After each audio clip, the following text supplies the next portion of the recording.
తీసుకెళ్ళి ప్రధానమంత్రి మీద ఒత్తిడి తీసి మరి పార్లమెంట్లో చట్టం చేసి మాకు రిజర్వేషన్ కల్పించాలంటే ముఖ్యమంత్రి గారు చెప్పినారు డెలిగేషన్ని ఢిల్లీకి తీసుకుపోతాని. అతి లేదు గతి లేదు. ఇది చెల్లుబాటు కాదని తెలిసి మభ్యపెట్టే ప్రయత్నం చేసి మొన్న ఆర్డినెన్స్ తీసిరు.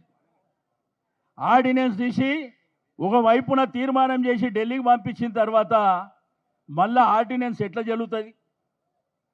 ఇది గతంలో తమిళనాడులో మరి తీర్మానం చేసినా కోర్టులు కొట్టేసినాయి, మహారాష్ట్రలో చేసినా కొట్టేసినాయి, బీహార్లో చేసినా ఒడిశాలో చేసినా ప్రతి రాష్ట్రంలో కూడా ఇది చెల్లుబాటు కాదు, దీనికి చట్టబద్ధత ఉండదు, దీనికి 9th షెడ్యూల్లో పెట్టి మరి పార్లమెంట్లో చట్టం చేస్తే తప్ప మనకు రిజర్వేషన్ రాదు అని స్పష్టంగా కోర్టులు చెప్తున్నాయి.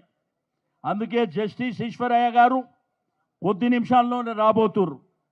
మరి వారు సుప్రీంకోర్టులో ఒక అడ్వకేట్గా మరి ఒక జస్టిస్గా పనిచేసినటువంటి వ్యక్తి కాబట్టి వారు వచ్చిన తర్వాత అతను కూడా మన బీసీ బిడ్డ కాబట్టి మరి క్లియర్గా కేటగారికల్గా వారు చెప్పబోతున్నారని చెప్పి నేను ఈ సందర్భంగా తెలియజేస్తా ఉన్నాను.